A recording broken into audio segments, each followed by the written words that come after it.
బులెటిన్లో మరో breaking news చూస్తున్నాం. టీటీడీ మాజీ ఈవో ధర్మారెడ్డిపై విజిలెన్స్ విచారణకు ఏపీ ప్రభుత్వం ఆదేశించింది.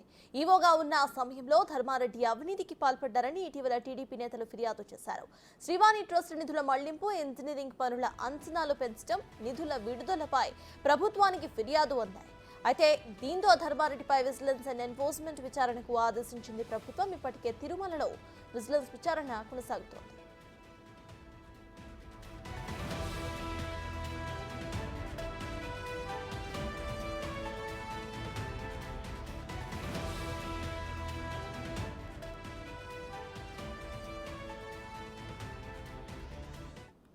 టీటీడీ మాజీ ఈవో ధర్మారెడ్డిపై విజిలెన్స్ విచారణకు ఏపీ ప్రభుత్వం ఆదేశించింది. ఇదే విషయంపై పూర్తి డీటెయిల్స్ మా ప్రతినిధి దామోదర్ అందిస్తారు.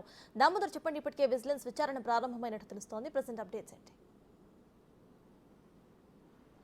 సర్తాజ్ టీటీడీ అదనపు ఈవోగా పనిచేసి ఈ మధ్యనే ఏదైతే ప్రభుత్వం మారిన తర్వాత విధులకు దూరమై రిటైర్మెంట్ అయిన మాజీ ధర్మారెడ్డి పైన విజిలెన్స్ విచారణకు ప్రభుత్వం ఆదేశాలు జారీ చేసిన పరిస్థితి. అయితే ఓవైపు టీటీడీలో గత 5 సంవత్సరాలుగా జరిగిన వ్యవహారాలపై ఇప్పటికే ఒక 10 రోజులుగా టీటీడీలో విజిలెన్స్ విచారణ కొనసాగుతుంది. ఎస్పీ కరీముల్లా నేతృత్వంలో విజిలెన్స్ విచారణ కొనసాగుతున్నప్పటికీ తాజాగా మరోసారి విజిలెన్స్ విచారణకు కేవలం ధర్మారెడ్డికి సంబంధించి వ్యవహారాల మీదనే ఏదైతే విజిలెన్స్ విచారణకు ఆదేశాలు జారీ చేసిన పరిస్థితి. మొత్తం మీద ఒక టీటీడీ ఈవో పైన ఈ విధంగా మొట్టమొదటిసారిగా చరిత్రలో ఇంత టీటీడీ పాలనా కాలంలో ఒక ఈవో మీద విచారణకు ఆదేశాలు జారీ చేయడం ఇదే మొట్టమొదటిసారి అని చెప్పవచ్చు. గత 5 సంవత్సరాల కాలంలో ఏదైతే ముందుగా జేఈఓగా అంటే రక్షణ శాఖ నుంచి జేఈఓగా వచ్చి ఆ తర్వాత అదనపు ఈవోగా బాధ్యతలు స్వీకరించిన తర్వాత పూర్తి స్థాయిలో గత 5 సంవత్సరాల కాలంలో తిరుగులేని ఆధిపత్యం చలాయించిన ధర్మారెడ్డి పైన,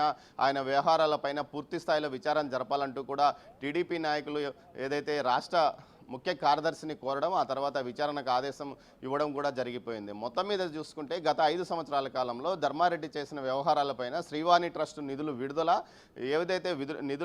ఏదైతే శ్రీవాణి ట్రస్ట్ టికెట్లకు సంబంధించిన నిధులను ప్రైవేట్ బ్యాంకుల్లో ఏ విధంగా జమ చేశారో, లేకపోతే ఎందుకు షెడ్యూల్ బ్యాంకుల్లో కాకుండా బయట బ్యాంకుల్లో జమ చేశారు అన్న విషయంతో పాటు నిధులు ఏ విధంగా ఖర్చు పెట్టారు, ఎన్ని దేవాలయాలు కట్టించారో అన్నట్టు దానిపై ఇప్పటి వరకు ఒక స్పష్టత రాలేదు. దాని గురించి కూడా విచారణ చేయించాలని డిమాండ్ చేశారు. దీంతోపాటు ఆ నిధులను ఏదైతే వేరే ట్రస్టుల ద్వారా వైసీపీకి మళ్లించారనే ఒక ఆరోపణలు కూడా ఉన్నాయి. మరోవైపు ఏదైతే జ్యుడిషియరీ వ్యవస్థను పూర్తి స్థాయిలో ప్రభావితం చేశాడు, ముఖ్యంగా జగన్మోహన్ రెడ్డి కేసులకు సంబంధించి కానీ, అదేవిధంగా ఏదైతే కీలక నాయకులు ఎవరైనా అంటే ప్రతిపక్ష నాయకులను అరెస్ట్ చేసిన సమయంలో ఆయన ఢిల్లీకి ఎందుకు వెళ్ళారు, ఢిల్లీలో ఎందుకు లాబింగ్ చేశారు, ఒక రఘురామరెడ్డి అరెస్టు సమయంలోనూ ఆయన మీద పోలీసులు 3rd డిగ్రీ ప్రయోగించారన్న సమయంలో కూడా ఆయన ఢిల్లీలో ఉన్నారు.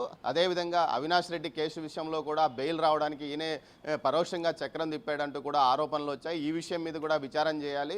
ఆయన ఏ సమయంలో ఎక్కడ తిరిగాడో, ఎవరిని కలిశారన్న విషయాలు స్పష్టంగా బయటికి రావాలి. ఎన్నిసార్లు న్యాయమూర్తులను కలిశారు, అదేవిధంగా ఒక న్యాయమూర్తికి 2 కోట్ల రూపాయల విలువైన వాచ్ని ఇవ్వడానికి వెళ్ళి బయటికి రావడం జరిగింది. ఈ విషయంలో కూడా విచారణ జరపాలి. ఆ న్యాయమూర్తి అప్పట్లో ఆయన మీద ఆగ్రహం వ్యక్తం చేశాడంటూ కూడా వార్తలు వచ్చాయి. ఈ నేపథ్యంలో ఆ విషయాన్ని కూడా ప్రస్తావించి ఫిర్యాదు చేసిన సంగతి టీడీపీ నాయకులు ఫిర్యాదు చేశారు. అదేవిధంగా మొత్తం మీద శ్రీవాణి ట్రస్ట్ నిధులతో పాటు ఇంజనీరింగ్ నిధులకు సంబంధించి గత 5 సంవత్సరాల కాలంలో అనేక నిర్మాణాలు చేపట్టారు.